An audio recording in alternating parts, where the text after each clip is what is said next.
Wishing every one of you a very blessed Father's Day. Happy Father's Day. What a great celebration. What a great atmosphere. Yeah, we celebrate being dads. None of us are perfect. I don't want you to ever feel that you have to judge yourself or condemn. Everybody listen carefully. There is no condemnation. Say it after me. No condemnation for those of us in Christ Jesus. No condemnation. All right? We live in a world where there are some very bad cases of child abuse, and I'll address that a little bit.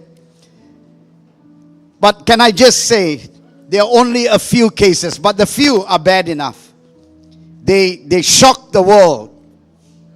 I get texts from people who send videos of women beating or men abusing children. I can't even watch the video because children are such a special gift.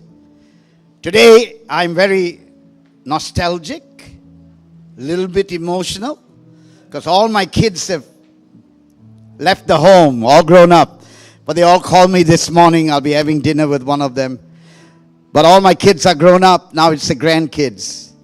But I'm so glad that I've got spiritual sons and daughters in the house whom Stella and I love very much. We could be with our children right now overseas or anywhere. But we want to spend this time with you because you're very important. I want you to know if you had bad parenting, if your parents were not good, it is not an excuse for you to say, therefore, I will not be good. Because if you accept Jesus Christ as your Lord and Savior, then God becomes your heavenly Father. And He's a good Father. He cannot be compared to anyone. He is perfect. So we cannot say, well, my father treated me badly, or I never knew my father because I was young when he passed away, or I've never known parental love. There's no excuse if you're a Christian. If you mention the name of Christ, Jesus taught us, first of all, to relate to God, not as a mighty, everlasting, majestic King. He called us and He taught us that God is your Father. Your Father. And He says, even if you are the best father on planet Earth, you just up this a little bit more. Just feel like, even if you're the best father on planet Earth, God says, even your best deeds are considered very, very mediocre. It's evil compared to your heavenly Father. Just a comparison. So we don't want anybody to feel condemned. I'm going to call 3 wonderful men of God in our church whom I respect. And like me, like their pastor, none of them are perfect. But we are going to sit down as a panel and they're just going to talk through life, what life has been for them. And if somebody can get something stronger than this, they will talk more. No, just all their secrets will come out. And their wives are here. So let's give it up for Kim Ju, for Sam, and for Noel, for the 3 men on our panel. Let's give them a big hand. Come on, we can do better than that. Come on, guys. Thank you very much. Thank you very much. Yes. Very good. Come on up here, guys. So today we are just going to sit around and just like have a drink together like we guys do. And I wish there was, no beer. This is all health stuff, all healthy, good healthy stuff. So healthy, I'm feeling high. You know? You should put some nuts. And aren't we glad that we are fathers today by the grace of God? You know, I think Edward today was telling me, he says, he spelled my name and he said, your name in the Chinese. And he's looking at the word Ramayah. I don't know how he does that. He's got some Chinese spirit in him. But he spelled my name out and he said it means grace, a lot of grace. Oh, yes. For Stella and I to be parents of 3 girls, and by July we will have 6 grandsons. 6 grandsons. 6. Oh, Lord Jesus. Oh, man, unbeaten record. But there are others my brothers have. And this is how my grandson comes to their grandpa's home. We've never tried to sit down and preach to our children. What they see is what they get. So we just love our kids. We don't try to be religious with them. And yet all 3 girls are serving Jesus. All 3 girls are happily married with good men. And this is how my grandchildren come to my home. They never come, Grandpa. They run from the car. They run, "Grandpa!" And one of them is this tall and he's heavier than me, probably, Ethan. And he jumps, he throws his whole body weight on me, and I have to stand. I said, "Don't go and greet your grandma like that. I can." So I grab him. The second one climbs up like a monkey. It's like a real monkey. Climbs up, down. Even when I take him swimming, he goes underwater, right down, climbs up my leg underwater, goes down. And the smallest fellow is the cutest. Then I got one more in Australia. But this is how I'm thankful to God that my children and my grandchildren, when they see, I'm not ashamed to say, I love you. I touch them. I hug them. I kiss them. And I want my children and my children's children, generations to come, to be blessed. So as dads, as we sit here and as we kind of talk about their life, how they function as dads, I just want you to hear from very ordinary guys from up here. Now, each of them, you can just hold this for me.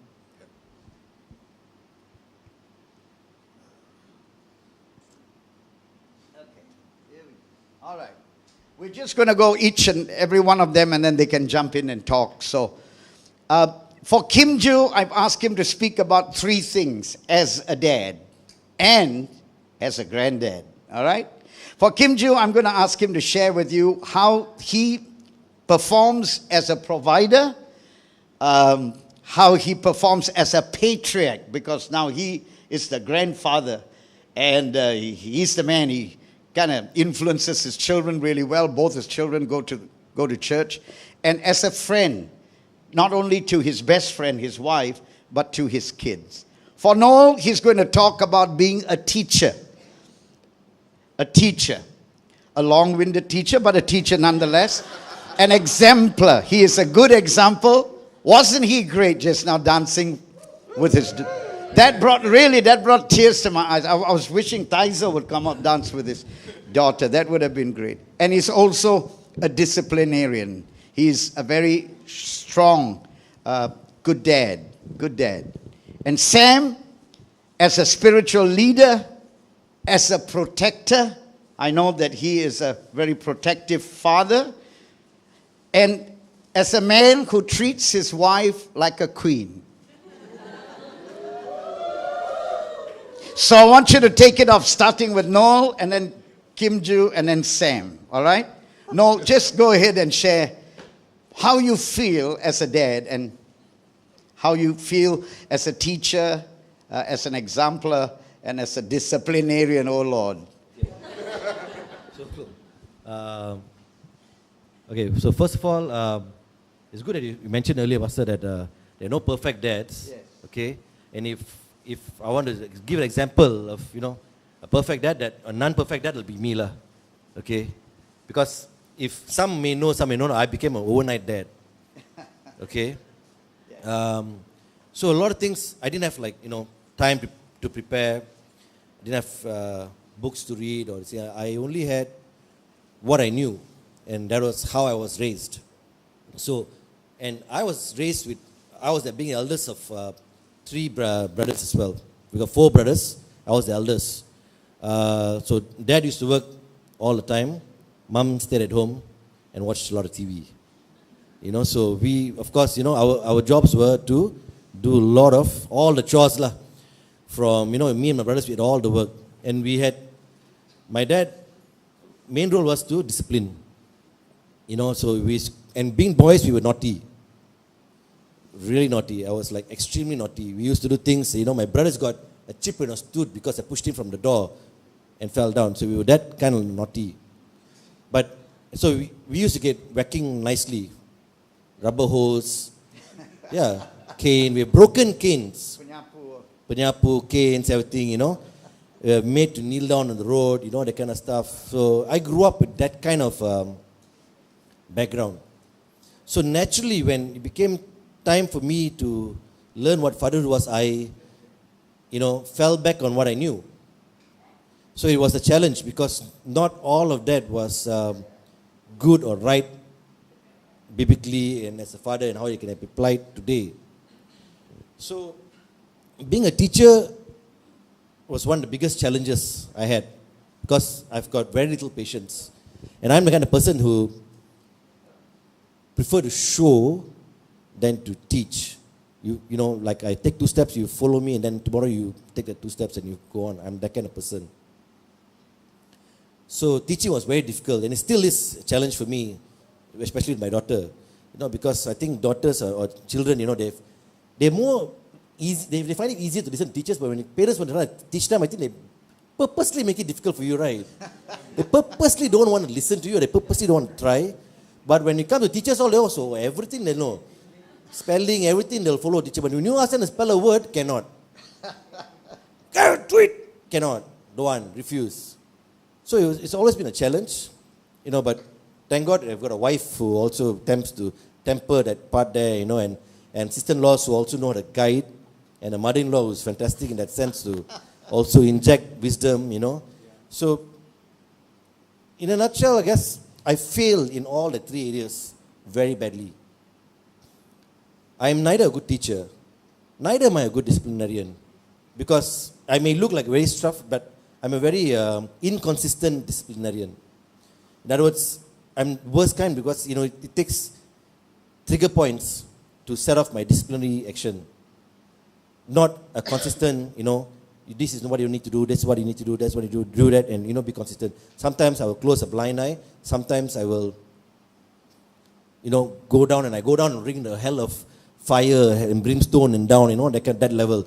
So I'm a very bad disciplinarian, you know. So, but whatever I've learned and I've applied in my life, especially my dealings with my daughter, and over the years that I've put in, is because I've learned to take input from a lot of people. Sometimes this input, I don't like the input. But even the input that I don't like, it's necessary input that helps me become a better father. It helps me become a better teacher, more patience, helps me to deal with children and how they need to be dealt with. And a lot of this I owe to the people around me to have inputted or deposited that nuggets of wisdom into my life so that I learn as I go along. And I think nobody is born a perfect father. Like, Right. It's how you're open to receiving from people around you that makes you a good dad. If you're not open, you cannot be a good dad. You cannot be a good teacher. You cannot be a good disciplinarian. Neither can you be a good, the third point that I was supposed to talk about, exemplar. Yeah, so. But you've done a good job. Like, you know, like you did spend not a bunch of time because you're working, your wife's working, but you did spend that time whenever you were one-on-one with her, a couple of moments with her, or even while overeating banana leaf or whatever she likes to eat. You did spend a few moments like talking about stuff, or she'll ask you.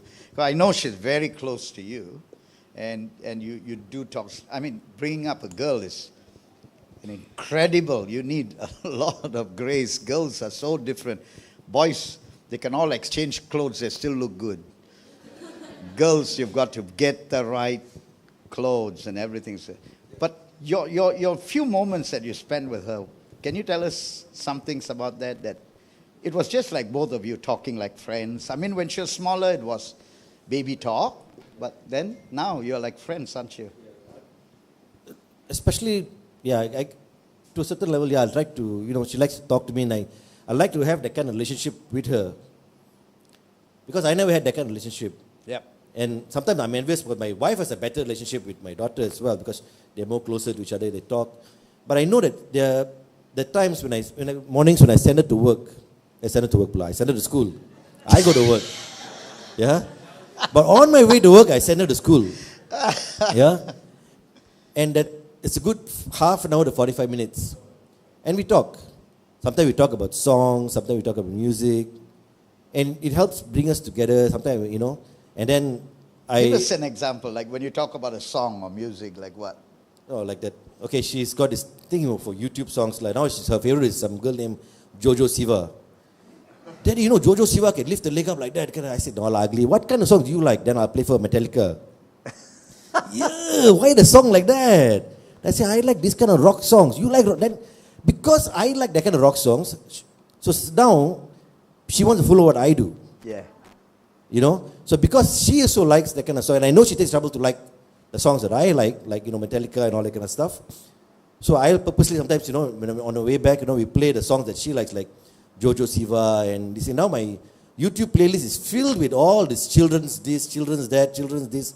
I'll be getting notification in the middle of the night, this person And she's just excited over the kind of videos, so which we spend time watching together, especially when we're driving to work, driving to school and back, And afterwards when she comes back,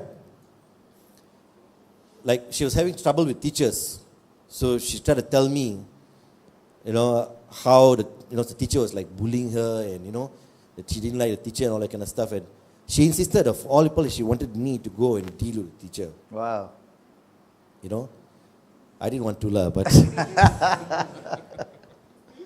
but I dealt with the teacher, and and she didn't stand there, and I know that when you stand up for your children, when you do things like that, friend wise or even in school, the teacher wasn't nice to her, so she wanted me to talk to the teacher and tell her. She wanted me to scold the teacher, but I didn't scold the teacher but I stood up for her and told the teacher, you can't do that. And while I was telling the teacher, she was standing inside the classroom behind the door and peeking out.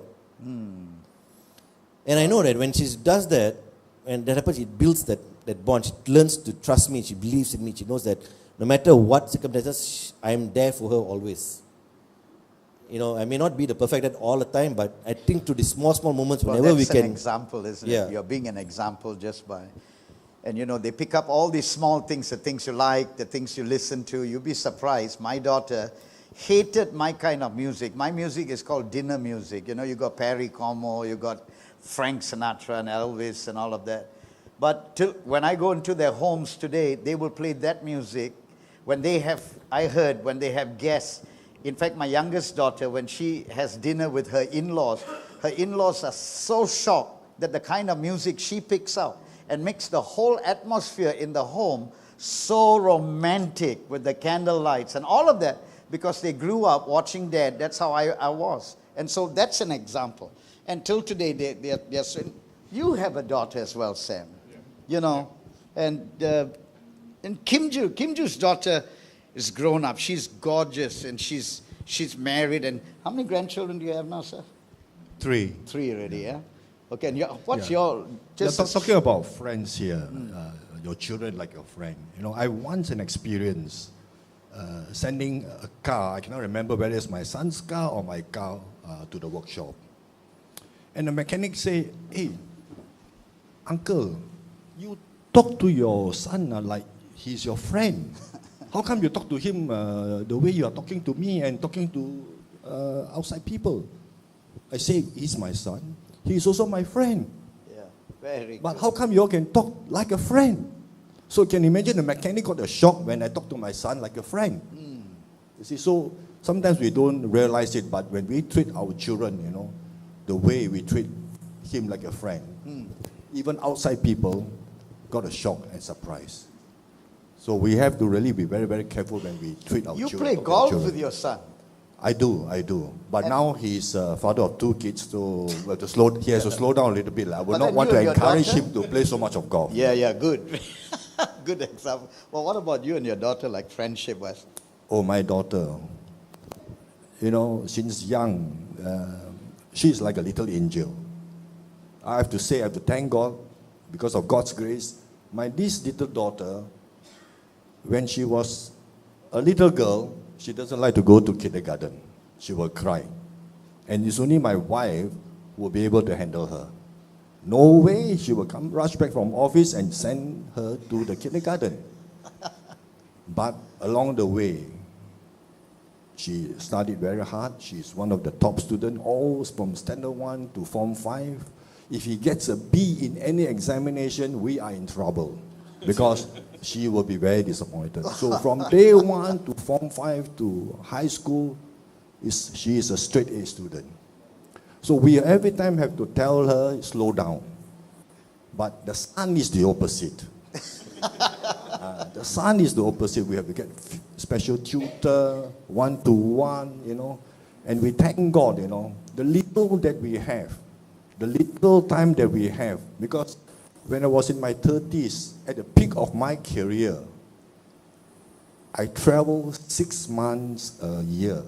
And I can tell you, my wife, at that point of time, I reached up to the peak, he was so upset with me. Because when time I'm back home, I have to get ready to pack another luggage and I'm off. Wow. Because to travel so much that I really, because that was a peak of my career. And after that, I found God, the man who led me to Christ. Because even though you have position, you have money, you will not have a peace of mind if you have something missing in your life. I want to encourage the congregation today, you need God in order to continue with your journey in life. My journey is not only with the man above, my journey is with my partner. Good. And I have a lovely wife. I'm the time tell you all, I've said many more times sorry to her than she to me. Together, in fact, if we are going to spend time talking to you guys, the 10 minutes given by Pastor Joe will not be enough. That's right. Because That's right. with her, we authored the book. And it's 40 years, so it cannot be impossible to tell you 10 minutes. But family is very, very important.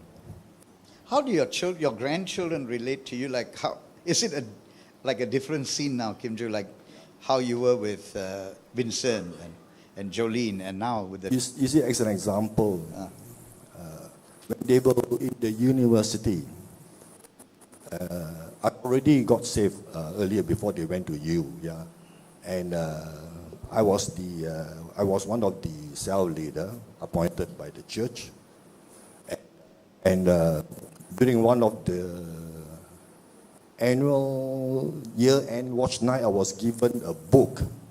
The book is Developing the Leadership Within You by John Maxwell. Right. That book changed my life on how to be a leader in the Oh. in the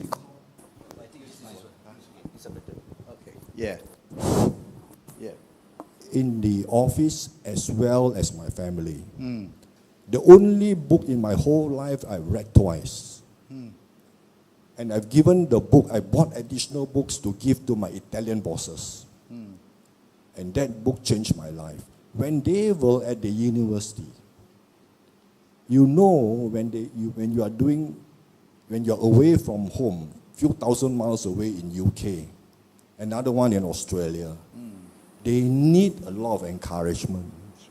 And I have to tell my wife, I'm a good encourager, but sometimes I need to be encouraged. I tell you, even today, sometimes I'll tell her, I'm a good encourager. I can encourage her, I can encourage my children, and I can encourage the cell members. But I also need encouragement. Sometimes I can be very, very down. Right. But the way I did with my children, I'm one of the early guys who will reach the office. And I will send them a note every morning, an encouragement word to them. Wow. That's good. Every morning, because I know they are down. Up to today, if I were to visit my daughter in Singapore or my wife, I can tell you when we leave the house, you can see tears from her face. Up to today, she's already a mother. We are very close, even with my son. Yeah, this morning I called him, son, I gave him a hug, Happy Father's Day. So it's very, very important, very, very important. That's how I deal with my children. We are very, very close.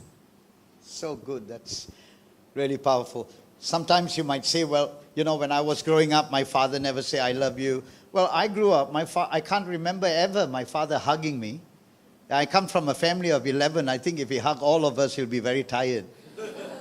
So I do not use that as an excuse. So now it's a Christian, so your book teach you to hug. No. If you have the nature of God, if you ask God to come into your heart, hugging, kissing, it'll be natural. So I kiss my grandson. I kiss my daughters. I hug my son-in-laws, big son-in-laws, big men. And I hug them and I tell them, I love you, God bless you. Every opportunity I do that, not because somebody told me or taught me to do that. These things cannot be taught. These things must be caught. You cannot be taught. It must be caught. So when you have the heart of the Father, let me tell you, today some of you young people, you'll be going out of here and you're thinking, wow, they are great dads. No, we're just honestly human dads with a lot of mistake. Just the other day, I think I shared this here. I shared this yesterday at the Pakistani service. Yesterday they had a service, a Parents' Day. And they were like shocked, like, you would never think about it because, we Pakistani people, we are strong men, we fight the Taliban. If not, we become the Taliban, But I shared this, and they were like gasping when I shared this experience. So a few weeks ago, can I just take a few moments? A few weeks ago, I took my grandsons, all three of them, oh my word, to the zoo. I wanted to leave them there. Actually, that was the plan. So anyway, before we went, I got them in the car, and I talked to the two older fellas, Ethan and Joshi. And I said, boys, I want to talk to you for a while. And they looked at me. We're always joking and playing. I said, Grandpa wants to say, I'm very sorry to you. Because a few weeks ago, when I corrected you, I went over the limit. I scolded you way too much, and I felt really bad. And I just want to apologize. Look, I've got no problem saying to my kids, I'm sorry. No problem. Come on, guys. If we really have hair on our chest, or some of us none, never mind. It's okay to say I'm sorry to, like Kim Ju said, he said sorry to his wife. And how many of you guys have put on weight just eating humble pie, just by saying, I'm sorry? And it's a good thing. It's a manly thing when your girls see you apologize to your wife, to their mother. Wow, I tell you, 100 psychiatric counseling cannot help your child, but like daddy saying, I'm sorry. And so like my grandsons, they feel, well, why do you think when they come to visit me, they don't walk, hello grandpa, coming to two old people. They run. It's fun time, cook anything we want, do anything we want. Our maid comes and does the house pick and span. Within minutes, it looks like a dustbin. But do I care? When your house is untidy, it shows there's life there. That means somebody is living there. So I'm not encouraging untidiness. But guys, don't think that it's unmacho. Because the same token, I teach them how to fight, how to do self-defense. I've taught all three my daughters taekwondo. And of course, once they became young girls, they don't want to do taekwondo kicking with their father and all. They became ballerinas. And so the whole chapter in my life changed. But hugging them and saying, I love you, I love you, I love you. But it's so hard for me to say. Do it anyway, and it'll become easy. I'm going to ask Sam now. Sam. Yep. All right. So tell us now this wonderful, wonderful story of how you treat your wife like a queen. When Pastor gave me this topic, I was sweating away. I think among all, I think this is the hardest topic for me. For all of us. I mean, so I text Pastor, hey, Pastor, I need help. Pastor just give me a few pointers. But then, looking at it, I so actually didn't know how to prepare. So I so actually asked my wife, hey, do I treat you like a queen? I just want to find out her feedback and get some points from her. But then she said, actually, no, you don't treat me like a queen. That was even worse, okay? So I was like blank for a while. And then when I had to write it down, I just couldn't. But all I can share is that I do what I could. I mean, basically, when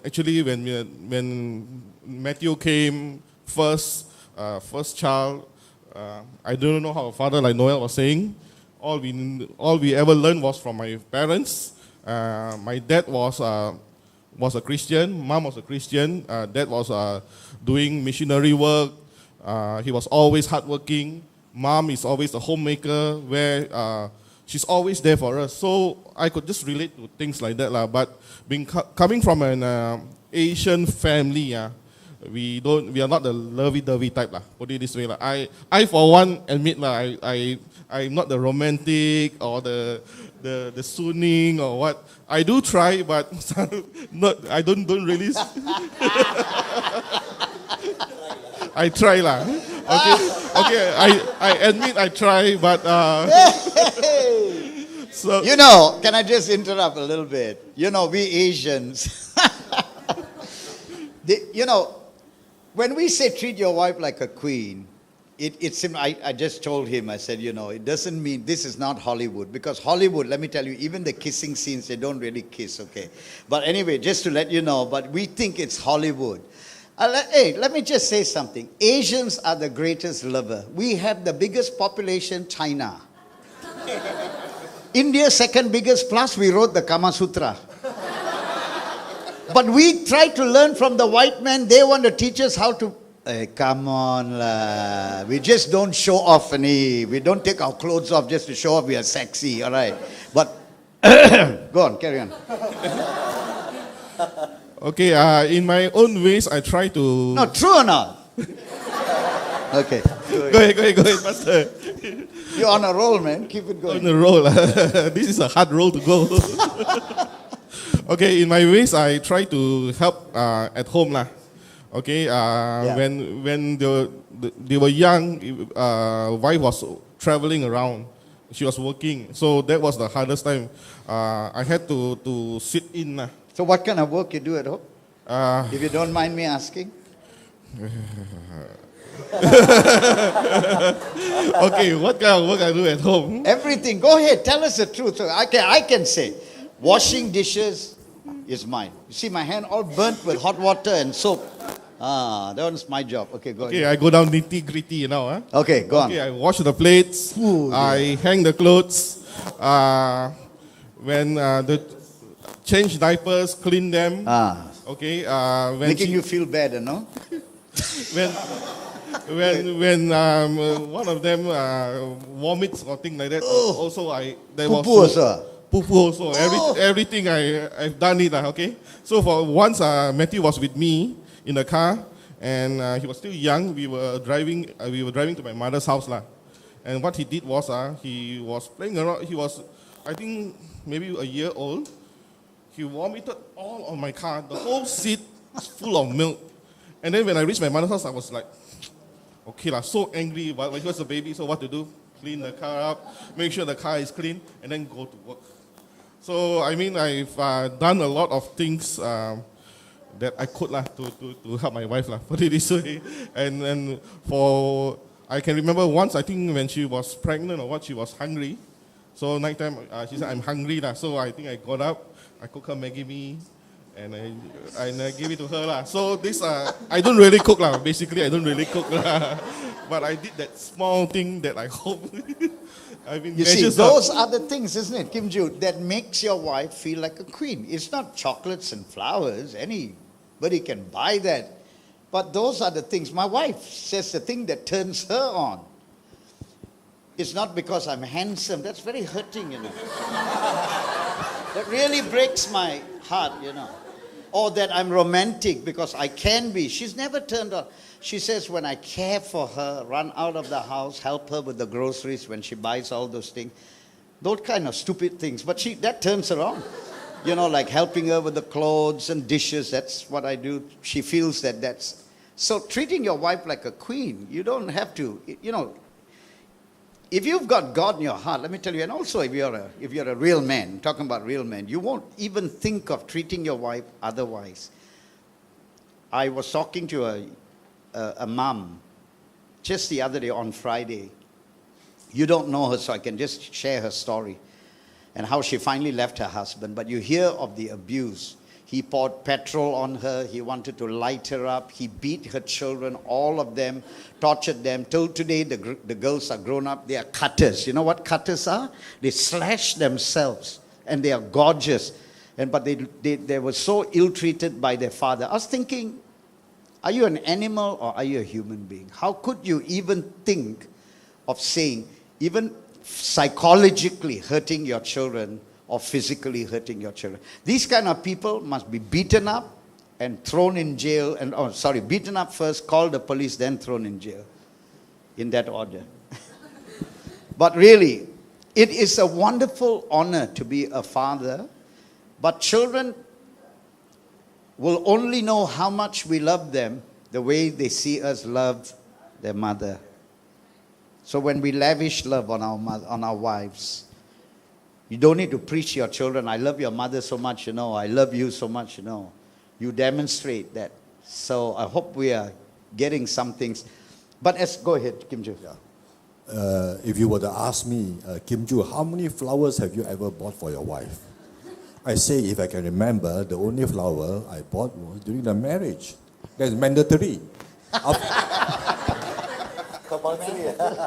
After that, no more flowers.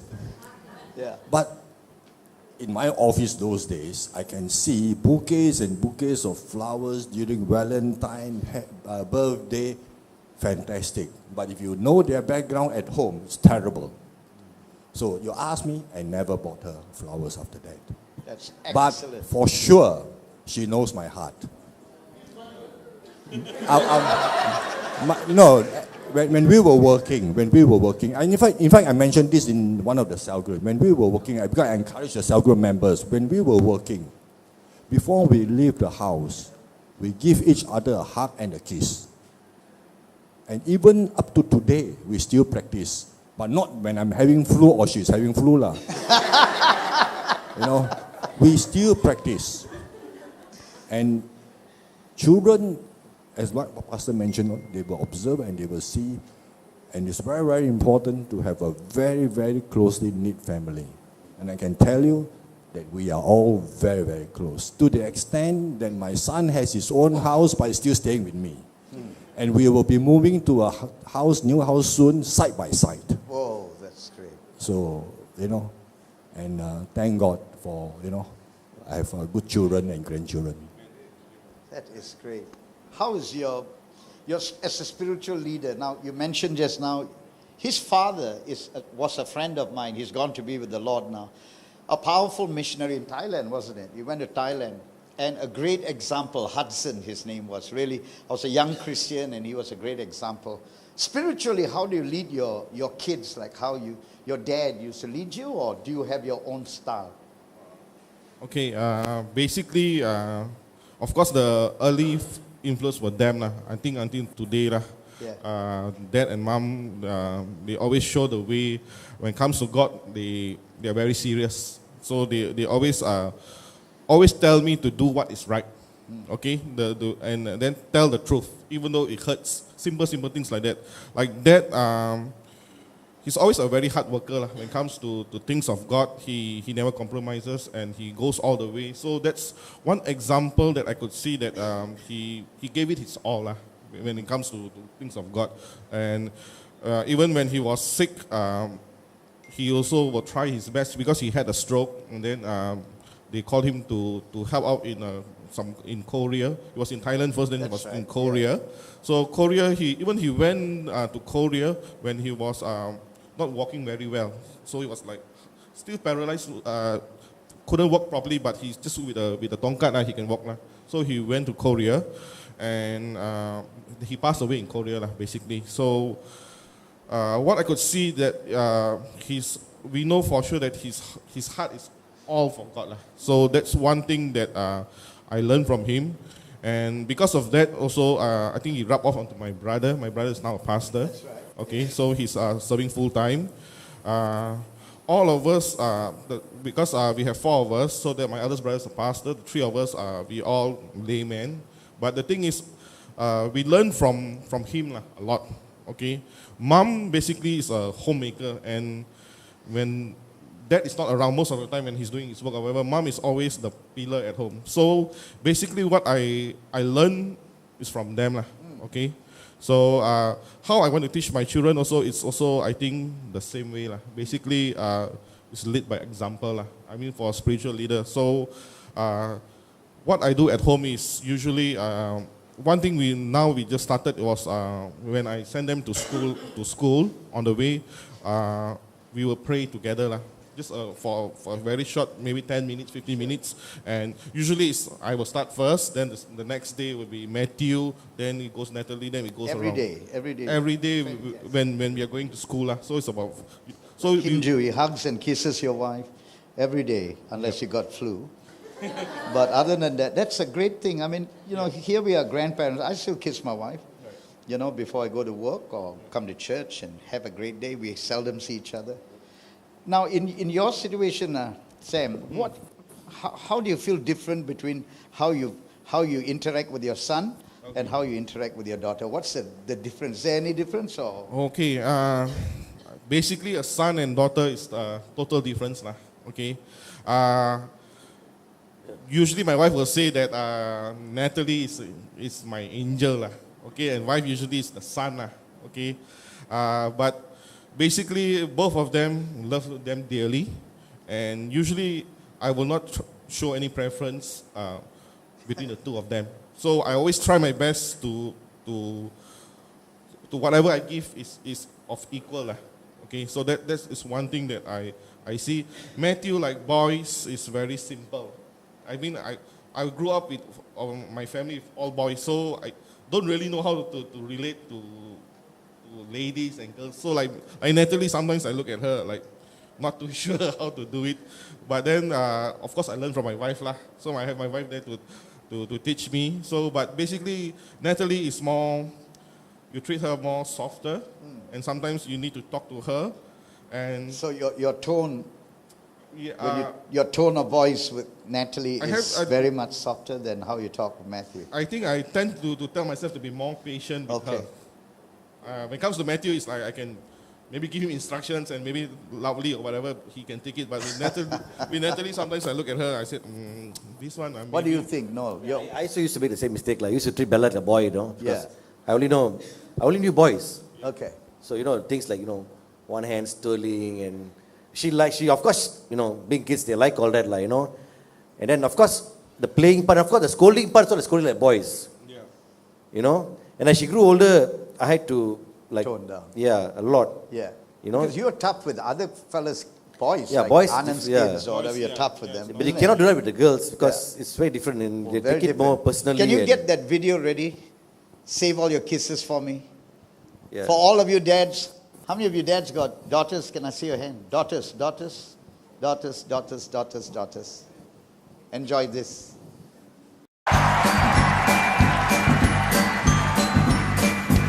Though it hurts to go away, it's impossible to stay. But there's one thing I must say before I go. I love you. I love you. You know, I'll be thinking of you in most everything I do. Now the time is moving on, and I really should be gone, but you keep me hanging on for one more smile. I love you. Oh, in your cute little way, will you promise that you'll say your kisses for me?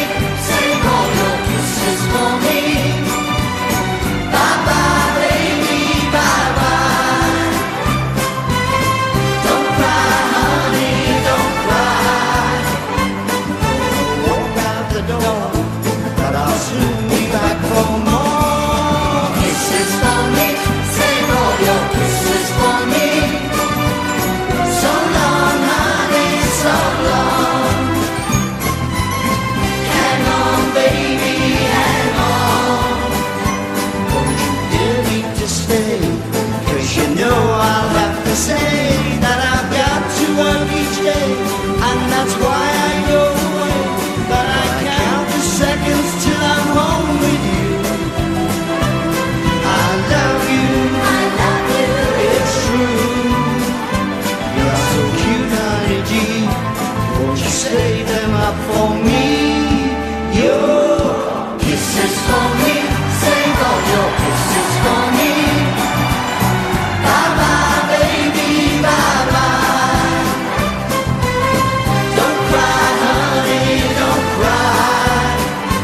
Gonna walk out the door, but I'll soon be back for more kisses for me. Save all your kisses for me. So long, honey, so long. Hang on, baby, hang on. Don't you dare me to stay, 'cause you know you've got to save your kisses for me. Save all your kisses for me. Bye bye, baby, bye bye. Don't cry, honey, don't cry. Won't you save them for me, even though you're only three?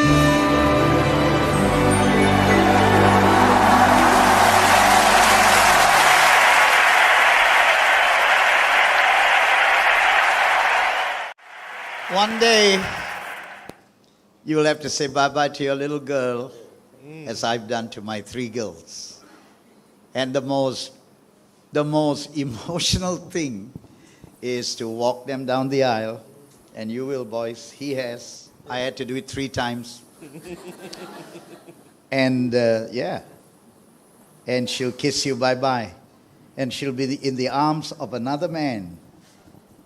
Her first boyfriend were you guys. I got nothing to worry about. She promised me after 40 she'll find it. I got written confirmation, recorded her ball. Yeah. 40 years We'll old. see. We'll see. Noel crying. Anand, you don't know what it is to have a daughter. No. Oh, by the way, Anand, you still got time. Right? Number 4. daughter. But guys, really, this has been a very wonderful, wonderful time of sharing.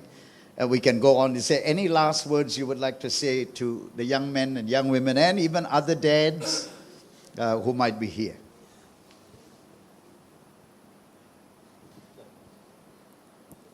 Dads, all dads, every opportunity, get your children together and travel together. We started this very, very young. 1 year, at least 2 trips with the children, the whole family. And when they are working, we told them, we give them the date, you plan your leave and we are going out together. Today, they are parents themselves. They look forward to holidays together as a whole family. Only last year, we made 2 trips to Australia. Whole family, Jin Bang Gang. 3 generations of, How good. and we traveled for 15 days in Adelaide and 12 days Perth. We really enjoy, and the grandchildren really looking forward. And now, my son and daughter are planning the next trip. So I leave it to them. Very important. This is very, very important. Travel together. Superb. That good. Big hand. Thank you. Okay, I would say that fatherhood to me has been ups and downs. Okay, it has been challenging, it has been times of happiness. So it's a mixture. All of us were not born to be fathers. We only know how to follow what we learn from at home, from our parents. Okay, but most of all, just want to remind you to follow our Heavenly Father. That's the most important. I think the most important heritage we can ever bring to our children is to point them back to God. Come on. Okay, that is the most thing that we can do for them. Whatever the money or whatever the one is all secondary. But the most important thing is that if they have God, they have everything. So hopefully that we pray over our children, and then that they will carry this heritage to their children also. So we always pray for them, pray that whatever turns out, that they will always run back to God. The most important to me is that. So I would like to encourage that always put God first in your life, and always ask your children to always remember what you said. Okay, the Bible says, teach the children when they're young, okay, about God. Tie it around their neck, so that when they grow up, they will remember what you taught them. So this is I'm going to encourage you. Fantastic. That is so good. God first in their lives. For me, it'll be also 2 things as well. First of all, it's like Sam, everything that I do, I'm doing it so that my daughter sees what I do. I'm not much of a teacher, but I lead by example. So when I put all the effort, working, serving in church and all that, it's so that she sees that I put God first in everything that I do. And it's my hope that, that she follows in my footstep. That's, to me, the best legacy a father can leave, or I can leave. I may not have much to give, I may not have a lot of things, but if she can follow me in my footsteps in serving God, to me that'll be the greatest thing, joy I could ever achieve. To me, I know that I've done a fantastic job as a dad. The second thing is, spend as much time as you can, with your kids or kid. They'll come to a point, even now also, as Bella grows older, there's not much things that she want to be or spend time with the father. She might find more things in common with the mother, being a girl, and very little things in common with the dad. And eventually it'll be her friends. Yeah, eventually it's going to be a friend. So how much, whatever time you got now to spend with going for holidays or going for activities. One example, I managed to convince my wife and daughter to go fishing last Saturday. Oh, yeah. You know, which they've never done before. To me, I love fishing. And, you know, it was a very good afternoon. You know, it was a good Saturday morning. We went actually. I think just to see them, the joy for them catching, holding up big, you know, fish which they caught themselves. And, you know, it brought a lot of joy to me. There's something that I like, a passion of mine that I was able to share with them. And especially with Bella, who now also, you know, for me, I know that whole activity left a mark in her. Why? Because, and she's, really hooked to her tab. The first thing, she goes back home, and the first game she downloads and plays, she downloads a fishing game. Hook. To me, okay lah, not real fishing, but never mind. Yeah. Also pass. Can play some kind of fishing game with the father. You know? So to me, that's something that you must have, some kind of thing, passion that is jointly shared between you and your child. If you don't know what it is, find it. Because when they get older, they're going to get more distant. That one thing is the one that's going to keep you linked to them. Would you give them, all three of them, a big hand? You know, I miss my dad. He was a wonderful man. He was just a great dad, but it was tough being a dad. He worked hard, and of course he survived the Second World War with my mother, and then all of us came. By the time I came, you know, he was too, he couldn't do very, very much for me, like run around and play games with me, but he was a good dad, and this song reminds me a lot of Dad and the Papa that we know, and I'm glad that my kids still call me Papa, and my grandkids call me Grandpa. But it's just something nostalgic about this song by Paul Anka years ago. But guys, let's give them another big hand, all three of them, as they take their seats. Thank you, Kunju. Thank you.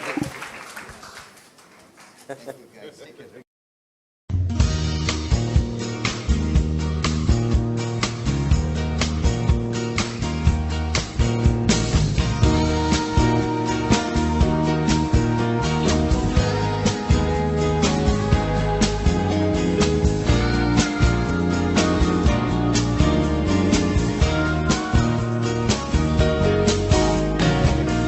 Every day my papa would work to try to make ends meet, to see that we would eat, keep those shoes upon my feet. Every night my papa would take me, tuck me in my bed, kiss me on my head, after all my prayers were said. There were years of sadness and of tears. Through it all, together, we were strong. We were strong. The times were rough, but Papa, he was tough. And Mama, she stood beside him all along. Growing up with them was easy. Time just flew on by. The years began to fly. They aged, but so did I. I could tell Mama wasn't well, and Papa knew, and deep down, so did she. So did she. And when she died, Papa broke down and he cried, and all he could say was, God, why her? Take me. Every day he sat there sleeping in his rocking chair. He never went upstairs, 'cause she wasn't there. Then one day my papa said, son, I'm proud of how you've grown. He said, go make it on your own, and don't worry, I'm okay alone. He said, there are things you must do, places you must see. His eyes were sad as he said goodbye to me.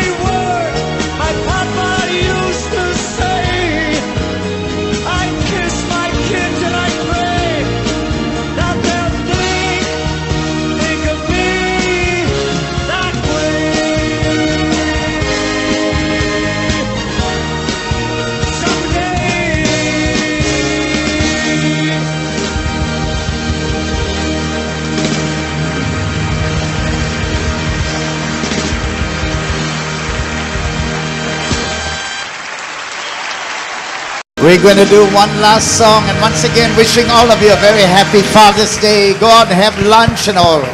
There's refreshment here today. Have a great day as we dismiss you with this song. God bless you. See you again next week for another powerful service.